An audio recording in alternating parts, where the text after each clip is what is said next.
Hello everybody, welcome to Chatasari GS. Quality matters a lot. Happy Republic Day all of you friends and a very good morning all of you. So आज आमे modern history रो part 2 करिबा cover part 1 already cover हे जाईची जो माने न देखि चंती से माने playlist को विजिट करके पार्ट 1 देखि नियंतु एवं ताठरु ही सेही वीडियो रु ही क्वेश्चन ए टेलीग्राम रे फ्रेम करके म अपलोड करथिले आपण माने quiz by Chatshali GS Telegram channel रे जॉइन करके ए सब क्विज को आपण माने अटेम्प्ट करंतु तो सेथिरु 6टा क्वेश्चन मु वर्तमान पकेइची आपण माने तार आंसर्स एवं स्कोर आपण मानकर केते हैला ताकू कमेंट सेक्शन रे मेंशन करबे। तो प्रथम क्वेश्चन होची Raja Mansingh as the governor of dash केउ जगार राजा मानसिंह गवर्नर थिले। नंबर 2 अकबर को टाइम रे केतेटा सरकार रे डिवाइड हेतिला ओडिसा को। Number 3 during Shahjahan's time Mughal administrative seat केउठारे थिला। फोर्थ रे बैटल ऑफ गिरिया कहा कहा मध्य रे हेतिला जड़े हेगले सरफराज खान आउ एमानक भितर कहा भितर हेतिला। Number 5 dash separated Midnapore from सुभा ऑफ ओडिशा ओडिशा सुभा ठारू मिदिनापुर को केउ शासक अलगा करथिले। एवं last one is peace treaty जोटा कि 1751 रे साइन हेतिला सेटा किए साइन करथिले। तो ए 6टा क्वेश्चन आपण माने अटेम्प्ट करिवे एवं आपण मानकर स्कोर जहा भी होउची से स्कोर को आपण माने कमेंट सेक्शन रे हमको मेंशन करिवे। ठीक अछि तो चलंतु मॉडर्न हिस्ट्री पार्ट 2 स्टार्ट करबा जोटा कि ओडिसा ऊपर आधारित। एथिरे आपण बहुत सारा रिवेलियन को देखिबे तो देरी न करिकना स्टार्ट करबा। तो प्रथमे हमें देखिबा पाइका रिवेलियन। पाइका रिवेलियन 1817 मसीह रे स्टार्ट हो जाइथिबो जोटा को कि खोर्धा रिवेलियन मध्य कहा जाउथबो। तो यार कॉज कोन थिला कॉजेस कोन थिला पाइका रिवेलियन रो देखंतु कोनोसी जगह रे रिवेलियन केते बेले हुए जेते बेले आपण मानकु तार एडमिनिस्ट्रेटिव पॉलिसी भल लागनथबो जेतेले रूलर कोन करथबो अथॉरिटेरियन थिबो जेतेले एक्सप्लॉइट करूथबो से लोक मानकु सेते बेले ही गोटे जगह रे रिवेलियन बा विद्रोह स्टार्ट हुए। सेही बळी भागरे ओडिसा रे मध्य पाइका रिवेलियन स्टार्ट हैला। पाइका रिवेलियन ही कोन पई स्टार्ट हैला देखंतु जेतेबेले राजांकर शासन थिला मुकुंद देव राजा थिले जो खोर्धा डिस्ट्रिक्ट बेळगु तो से राजा माने कोन करंती तांकर जो सर्विस प्रोवाइड करंती जो पाइका माने से पाइका माने होचंती गोटे वॉरियर क्लान रो बुझी पाले लड़ाकू। तो एमानक सर्विस बदल रे राजा सेमानंको किछि जमी प्रोवाइड करथिले एवं से जमी उपरे सेमानकर कोन हेउतला ताकू रेंट रे देकी बा सेथिरे किछि फसल करिकि से तांको लाइफ सस्टेन करूथिले। किंतु जेतले ब्रिटिशर्स माने आसिले से माने ए जमी ए फ्री दिया जाइथिबा जमी उपरे मध्य कर आदाय करबा स्टार्ट करदेले। जेतेबेले राजा हेउची से एरिया रो जणे से एरिया रो प्रजा आउ जणे सेठी थर्ड पर्सन आसिकी कर आदाय करूची तो सेटा धीरे ना केबे सेटा खटकिबो मनिषर मनकू बुझी पाले। तो सेथि पई पाइका रिवेलियन स्टार्ट हे गला। तो प्रथम थिला लैंड रेवेन्यू पॉलिसी। तो लैंड रेवेन्यू पॉलिसी जानि पाले कर आदाय करबे जमीदार माने मध्य बहुत टेंस थिले काहे जमीदार मानक ऊपर सेटा फोर्स करा जाउतला जे मैक्सिमम रो मैक्सिमम आपण माने कर आदाय करंतु फार्मर्स मानक ठारो एवं एमानक पोर्शन रे भी बहुत कम रहउतला सेति पई एमाने मध्य भी बहुत इरिटेट थिले ब्रिटिशर्स मानक पाखरे। तापरे असले सॉल्ट मोनोपोली देखंतु आपनको एरिया रे सॉल्ट मारबा पई समुद्र अछि एरिया होची आपनकर एठी आपण छुआर पढिचंती किंतु जेतेबेले आपनको पाखरे से राइट्स नाही बुझी पाले कि नहीं से राइट्स से गुडा सब आगुरु थिला किंतु हठात के कोन हेगला सडनली के जणे आसी कि से राइट सब नै गला तो आपनको से जिंस मध्य कि कोठी ना कोठी खटकिबो।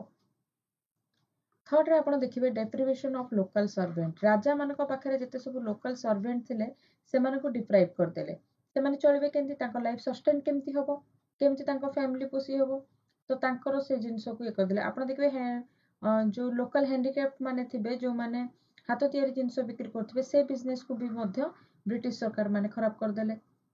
हाथ तैयारी जो लुगा रहितिला ड्रेस पोशाक जहाँ भी बनुतला से बिजनेस को ये कर देले मशीन रो जिनस आनी बिक्री कले। तार बिजनेस भी बोधे इकोनॉमी पूरा संपूर्ण भाव में इंडिया रो डाउन कर देथिले। तो सेटा भी गोटे कारण थिला। एवं अनसिम्पैथेटिक एटीट्यूड थिला तांकर कहा ऊपर लोकल रूलर्स मानको पाखरे, माने लोकल रूलर्स मानको से माने खातिर कर नथिले। तो से माने भी मध्य कोन करिया को लागले, रिवोल्ट करिया को लागले। ए समस्त मिसी कि समस्तंकर कॉज मिसी कि ना कहा ऊपर ब्रिटिश ऊपर हावी हे गला। तापर स्टार्ट हे जिवो कोन पाइक रिवोल्यूशन। आ पाइक रिवोल्यूशन रे बक्सी जगबंधु लीड करथिबे, बुझ पाले, हेड थिबे। या आगुरु मु आ जणको ना कहि रखुची जय राजगुरु। जय राजगुरु ये मध्य थिले खोर्धारे जो आमर राजा थिले तांकर ये एडवाइजर थिले, बुझ पाले, रिलीजियस स्पिरिचुअल एडवाइजर मध्य ये थिले। ये मध्य रिवोल्ट करिथिले, बुझ पाले कि नै। जय राजगुरु प्रथम मार्टियर थिले, प्रथम शहीद थिले ओडिसा रो, जे कि ये मध्य रिवोल्ट करिथिले। किंतु कोन हला ए रिवोल्ट फल रे डरी नथिले, रिवोल्ट करथिले। किंतु रिवोल्ट फल रे बुक रे लिखाई छि जे तांको हैंग्ड कर दिया गला। हैंग्ड माने फांसी, किंतु हेटा रॉन्ग, फांसी दिया जाय नथिला। बहुत डेरोगेटिवली, बहुत ही माने ब्रूटल तरीका रे से ब्रिटिशर्स माने जय राजगुरु को हत्या करथिले। दुईटा गच्छर ब्रांचेस को जॉइंट करिकी जय राजगुरु को से जगह रे बांधी दिया जायतिला एवं से गच्छर ब्रांचेस को छाड़ी दिया जायतिला, जहा फल रे जय राजगुरुंकर शरीर दुई भाग रे डिवाइड हो जायतिला।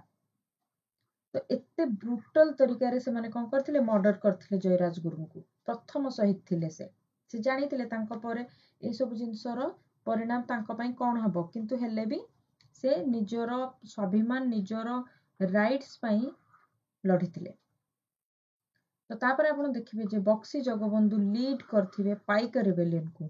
बक्सी जगबंधुंकर नेतृत्व रे बाणपुर एवं घुमसर रो चौहार माने एकाठी आसीथिबे एवं से माने स्टार्ट करथिबे खोर्धा ठारे कोन पाइक रिबेलियन।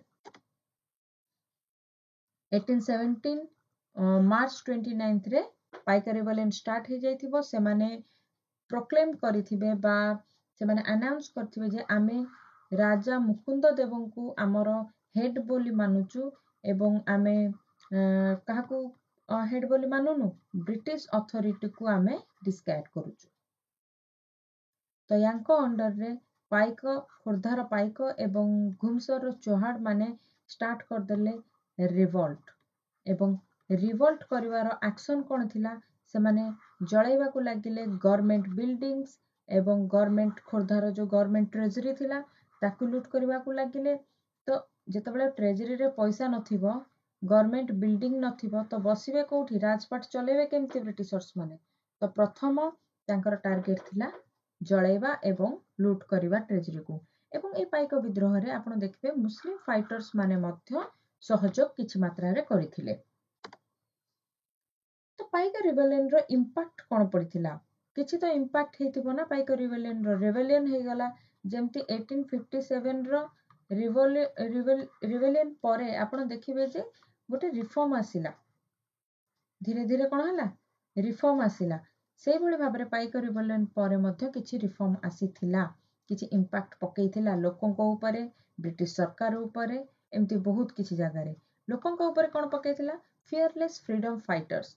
खोर्धार ए जो फ्रीडम फाइटर्स थिले गोदावरीश मिश्र, गोदावरीश महापात्र, प्राणनाथ पट्टनायक, सची राउतराय, गंगाधर पाइकराय, गोकुल मोहन राय चूड़ामणि एंड पूर्णचंद्र महांती एमाने कोन हो गले, एमाने इंस्पायर हेले, एमाने कोन हेले इंस्पायर हेले। ए जो पाइक रिबेलियन हेला एमाने पुणी थरे आउ टिके पराक्रम देखेले निजरो एवं जो ओडिसा माटी पय एमाने लढिले।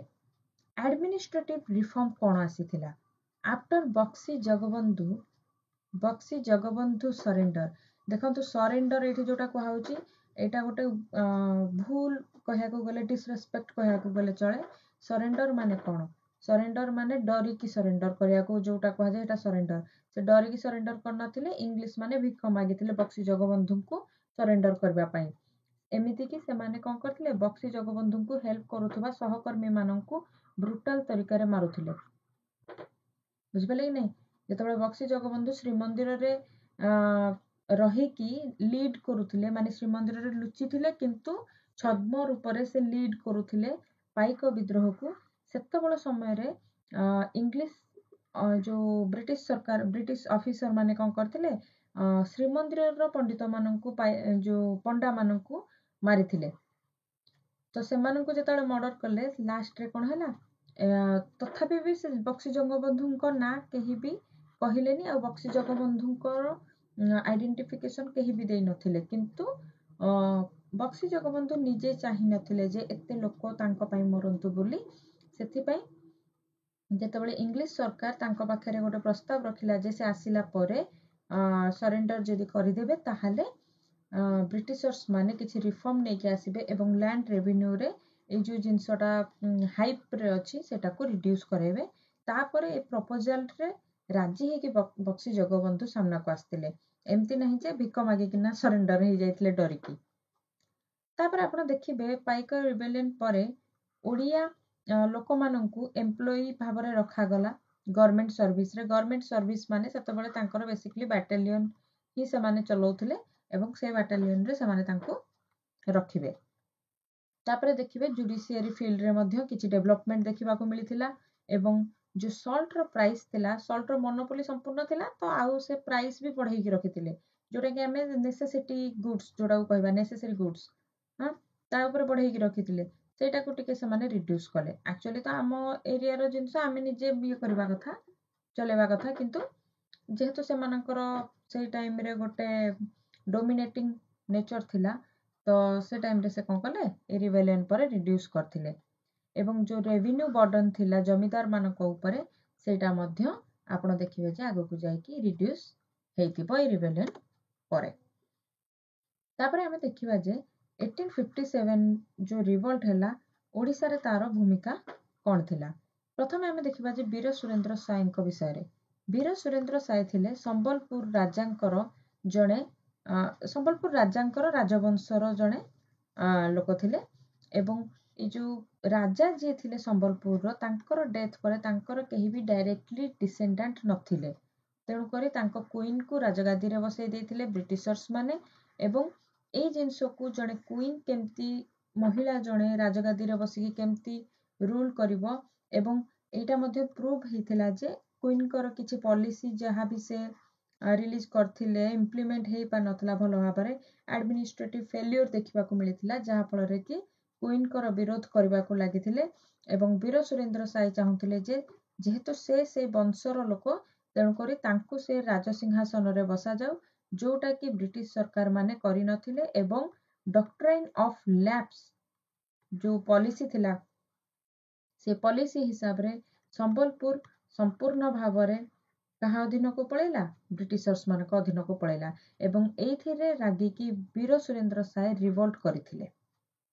ସେଭଳି ଭାବରେ ରାମକୃଷ୍ଣ ସାମନ୍ତ ସିଂହାର, ଯିଏକି ଜମିଦାର ଥିଲେ ବଲିଆର, ଏବଂ ସେ ମଧ୍ୟ ରିଭୋଲ୍ଟ କରିଥିଲେ। ଏବଂ ଏଇ ଯୋଉ ଜମିଦାର ମାନେ କଣ ପାଇଁ ରିଭୋଲ୍ଟ କରୁଥିଲେ, କାହିଁକି ନା ଏମାନଙ୍କ ଉପରେ ବର୍ଡନ ଥିଲା ନା, ଫାର୍ମର୍ସ ମାନଙ୍କ ପାଖରୁ ପଇସା କଲେକ୍ଟ କରିବା ଏଇ ଜମିଦାର ମାନଙ୍କ ଉପରେ ବର୍ଡନ ଥିଲା।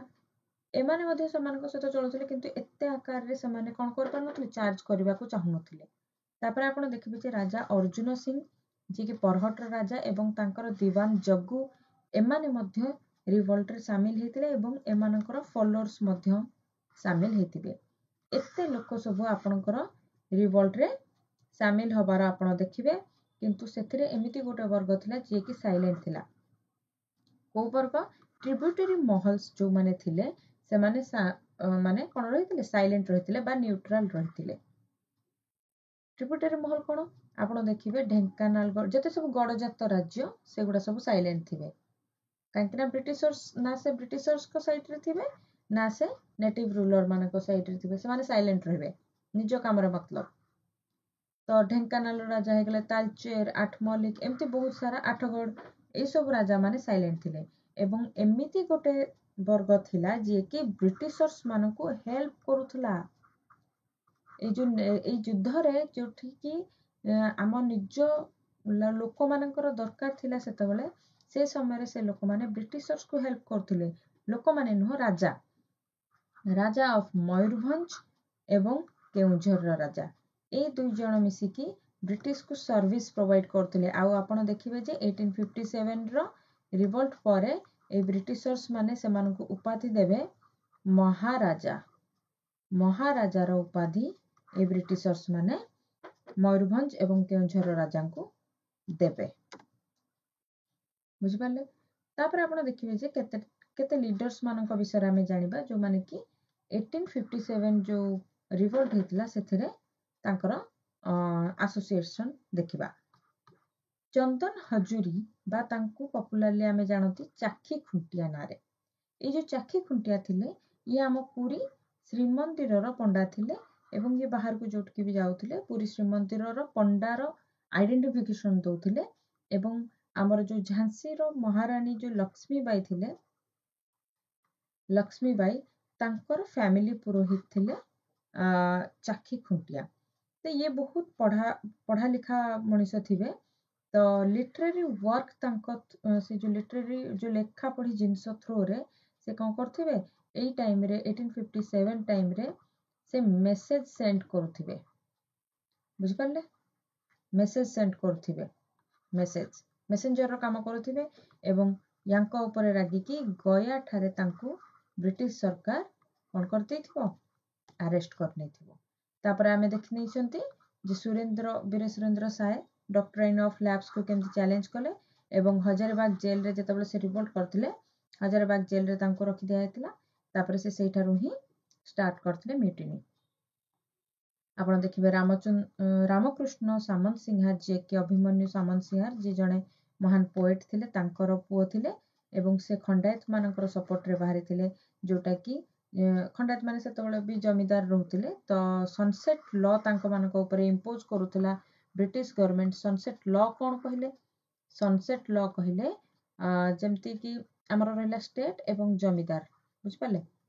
ତ ଷ୍ଟେଟ କହିଲେ ବ୍ରିଟିଶ ସରକାର, ଇଏ ନେଉଥିଲା 89% ର ସେୟାର ରେଭିନ୍ୟୁ ଫାର୍ମର୍ସ ମାନଙ୍କଠୁ ଏବଂ ଜମିଦାର 11% ର ସେୟାର ରଖୁଥିଲେ। ତ ଏଇ ଯୋଉ ଷ୍ଟେଟ କୁ ଯୋଉ 89% ର ସେୟାର ଦିଆଯାଉଥିଲା ସେଟା କିଏ ଦବ? ଜମିଦାର ଦବ।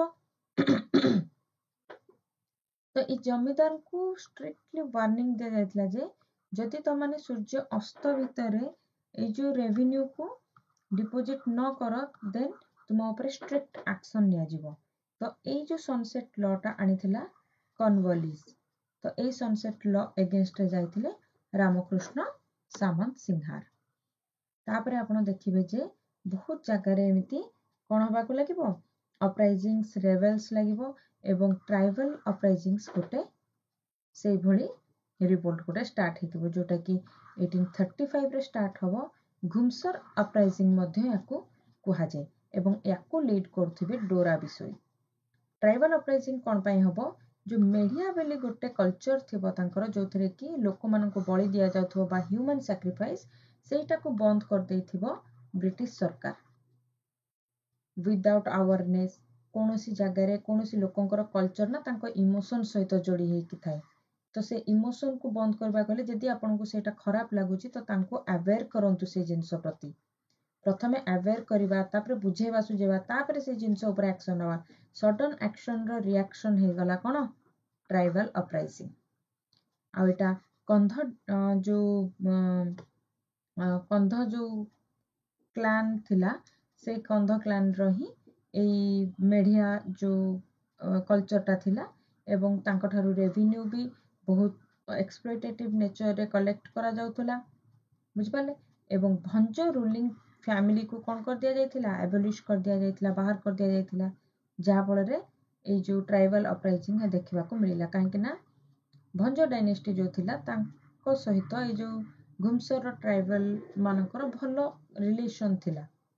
ଯାହାଫଳରେ ସେ ଚାହୁଁଥିଲେ ଯେ ଭଞ୍ଜ ରୁଲିଂ ପୁଣି ଫ୍ୟାମିଲି ଯୋଉ ଅଛି ପୁଣି ଥରେ ପାୱାରକୁ ଆସୁ। ଏବଂ ଡୋରା ବିଶୋଇ ଯାହାଙ୍କୁ ମଲିଆ ବିଶୋଇ ବୋଲି ମଧ୍ୟ କୁହାଯାଏ ସେ ହେଡ୍ ଥିଲେ କୋଉଠି? ଏଇ ଯୋଉ ଟ୍ରାଇବାଲ ମାନଙ୍କର କନ୍ଧ ମାନଙ୍କର। ବୁଝିପାରିଲେ? ତାପରେ ଆପଣ ଦେଖିବେ ଯେ ଏଇ ଡୋରା ବିଶୋଇଙ୍କୁ ଅନୁଗୁଳ ଠାରେ ଯାଇକି ଆରେଷ୍ଟ କରିନେବେ ବ୍ରିଟିଶ ସରକାର ଏବଂ ତାପରେ ତାଙ୍କର ଆରେଷ୍ଟ ପରେ ଚକ୍ରା ବିଶୋଇ ଯିଏ ଥିବେ ସେ ଟ୍ରାଇବାଲ ଅପରାଇଜିଂକୁ ପୁଣି ଥରେ ଆଗକୁ କଣ୍ଟିନ୍ୟୁ କରିବେ। ଆପଣ ଦେଖିବେ ତାପରେ ଭୂଇଁଆ ଅପରାଇଜିଂ ହେବ। जो केउंझर रत्न नायक जे थिबे सी कहा एगेंस्ट जाइथिबे धनंजय जो थिबे ruler ruling caste ruling clan थिबे तांको एगेंस्ट जाइथिबे बुझि पाले। तो से तांको पसंद कर नथिबे रूलिंग क्लान को पसंद कर नथिबे तो तांको एगेंस्ट जाइकी भूइया अपराइजिंग स्टार्ट कर देथिबे एवं 1868 रे रत्न नायक एवं भूइया सरदार मिसिकी भूइया मूवमेंट स्टार्ट कर देथिबे। तापरे आपण देखिबाको पाइबे जे 1866-67 संपूर्ण भाबे नौंक दुर्भिक्ष नौंक फामाइन कहले कोन नौंक दुर्भिक्ष पड़ितिला एवं तापरे 67 रे आपण देखिबे एजुकेशनल रिफॉर्म भी किछि आनिबे किए ब्रिटिशर्स माने कोन पे एजुकेशन रिफॉर्म्स आनिबे कांगिरा तांको पई एठी एडमिनिस्ट्रेटिव भलो भाबरे चलेबा पई हेले एजुकेटेड लोकंकर भी दरकार पड़िबो तो से सेथिपई एठिकार लोकंकु एजुकेटेड करबाको चाहुतिले एवं तार परिणाम थिला कटक जिला स्कूल जोटा थिला ताकू से माने हाई कोर्ट रे कन्वर्ट करथिले एवं आमर मधुबाबू मधुसूदन दास जे थिबे से थिबे प्रथम ग्रेजुएट ओडिसार प्रथम ओडिया ग्रेजुएट थिबे मधुसूदन दास एवं पोस्ट नौंक दुर्भिक्ष परे आपण देखिबे मॉडर्न ओडिया लिटरेचर रे गोटे हाइप देखिया को मिलिबो एवं ग्रोथ हेबाको लागिबो ओडिया लिटरेचर। आमर फकीर मोहन सेनापति एवं राधाकांत रॉय मध्य ओडिया लिटरेचर को जो ग्रोथ करेबारे गोटे महान भूमिका नहीं मधुसूदन दास विश्वनाथ कर रामेश्वर रॉय गंगाधर मेहर एवं नंद किशोर बाल एमानंक भूमिका एमानंकर कंट्रीब्यूशन मध्य ओडिया लिटरेचर प्रति बहुत अधिक। तापर आपण देखिबे जे ओडिशा गोटे कोस्टल स्टेट तो थिला तो सेई जगारू जो रिसोर्सेस से माने एक्सप्लोर करथिले ताको रेलवे लाइन द्वारा रेलवे द्वारा से माने कोन करबे ट्रांसपोर्ट करबे तो सेथि पई रेलवे लाइन रो डेवलपमेंट देखिबाको मिलिबो। आपण देखिबे जेमती पूरा भारत रे कांग्रेस थिला गोटे संस्था जे कि कोन करथला भारतीय मानकर ओपिनियन को नेकी ब्रिटिश सरकार आगे रखुतला से भली भाबरे ओडिसा रे उत्कल सभा बोली गोटे सभा गढ़ी उठिबो जोटा कि 1882 रे कटक ठारे गढ़ी उठिथिबो। एटा प्रथम पॉलिटिकल ऑर्गेनाइजेशन थिबो ओडिसा रो एवं यार प्रथम प्रेसिडेंट थिबे चौधरी काशीनाथ दास एवं सेक्रेटरी थिबे गौरी शंकर रॉय एवं ए गौरी शंकर रॉय मध्य उत्कल दीपिका उत्कल दीपिकार एडिटर थिबे। मधुसूदन दास मध्य ए उत्कल सभार जणे अन्यतम एसोसिएटेड थिबे। आपण देखिबे तापरे सोशियो रिलीजियस मूवमेंट बहुत सारा हबा को लागिबो सत्य महिमा धर्म क्रिश्चियन मिशनरीज ब्रह्म समाज मूवमेंट ए सब जिंस चलिबो। सत्य महिमा धर्म रो फाउंडर थिबे महिमा गोसाई एवं तांकर शिष्य थिबे गोविंद बाबा एवं भीम भोई से माने जणे गॉड कर वर्शिप करिवारे बिलीव करथिबे एवं तांकर मोटो थिबो अलेकन पर ब्रह्म। सेमती क्रिश्चियन मिशनरीज आसी जाइथिबे जते बेलकु 1837 बेलकु से माने फर्स्ट प्रिंटिंग प्रेस ओडिसा जो कटक रे ही एस्टाब्लिश करथिबे एवं एजुकेशन को से माने ग्रो करैथिबे एवं वुमेन मानकर अपलिफ्टमेंट पई काम करिथिबे। ब्रह्म मूवमेंट जोटा थिला सेटा बेंगल रे स्टार्ट हेतिबो एवं एटा राजा राममोहन रॉय को द्वारा स्टार्ट करा जाइथिबो 1828 रे एवं यांकर मेन फोकस थिबो चाइल्ड मैरिज को एबोलिश करबा एवं विडो रीमैरिज को प्रमोट करबा बुझि पाले एवं मोनोथिज्म तांकर आइडिया थिबो एवं हरनाथ भट्टाचार्य जे थिबे ओडिसा रो से उत्कल ब्रह्म समाज कटक ठारे एस्टाब्लिश करिथिबे एवं ए हरनाथ ब्रह्म भट्टाचार्य जे थिबे से केशव चंद्र विद्यासागरଙ୍କର डिसाइपल थिबे बा डिसाइपल माने फॉलोअर्स थिबे। आपण देखिबे बालेश्वर एवं कटक ठारे उपस्थित लोक माने मैक्सिमम ब्रह्म फेथ को बिलीव करंती। फकीर मोहन सेनापति मधुसूदन राव प्यारीमोहन आचार्य एवं चतुर्भुज पट्टनायक विश्वनाथ कर एवं नंदकिशोर बाल सेमानक भितरे अन्यतम